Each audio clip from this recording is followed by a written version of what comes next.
আহ্বান মৰ্মে আমি সদৌ লখিমপুৰ জিলা ছাত্ৰ সন্থাই আজি বিক্ষোভ কাৰ্যসূচী ৰূপায়ণ কৰিছোঁ। আমাৰ দাবী যে অসম চুক্তি প্ৰতিটো দফা আখৰে আখৰে ৰূপায়ণ হ'ব লাগিব। অসমৰ পৰা মৌলবাদী পুলিয়া পোখাই উৎখাত হ'ব লাগিব আৰু অসমৰ পৰা কাৰ পৰা অসমক আওতাত ৰাখিব লাগিব।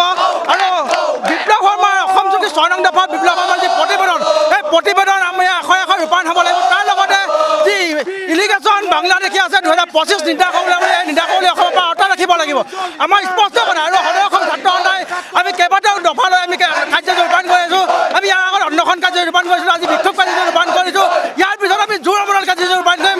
আমাৰ দাবী এটা অসম চুক্তি প্ৰতিটো দফা আখৰে আখৰে ৰূপায়ণ হ'ব লাগিব। অসমৰ পৰা মৌলবাদী পুলিয়া পোখা উৎখাত হ'ব লাগিব। অসমৰ পৰা বিদেশী উৎখাত হ'ব লাগিব, বিদেশী বিতাড়িত হ'ব লাগিব। আৰু অসম বাংলা সীমান্তত বিদেশী দেখা গুলীয়া নিৰ্দেশ কৰিব চৰকাৰে। এখন বিজেপি চৰকাৰে কেৱল অসমে হিন্দু বাংলাদেশী সংস্থাপন কৰাৰ ব্যৱস্থা কৰিছে। এই ছাত্ৰ সন্থাই কয় যে 1971 বছৰৰ এই হিন্দুৱে হওক বা মুছলমানে হওক অসম ত্যাগ কৰিব লাগিব। অসম সময়তে বাংলাদেশী চহৰে পৰা নহয়। আমি 1971 আগত আজি আমাৰ বাংলাদেশী আছিলে, আমি মৰমেৰে তেওঁলোকক সংস্থাপন দিলোঁ। কিন্তু ইয়াৰ বাবে আমি এজনো হিন্দু বাংলাদেশী অসমৰ স্থান দিব বিচৰা নাই। গতিকে অসমৰ মৌলবাদী আৰু বিদেশী বিতাড়িত হ'ব লাগিব। ছাত্ৰ সন্থাই বিক্ষোভ কাৰ্যসূচী ৰূপায়ণ কৰিছোঁ। ইয়াৰ পিছত আমি জংগী আন্দোলন কৰিবলৈ বাধ্য থাকিম যদিহে চৰকাৰে আমাৰ দাবীসমূহ পালন নকৰে।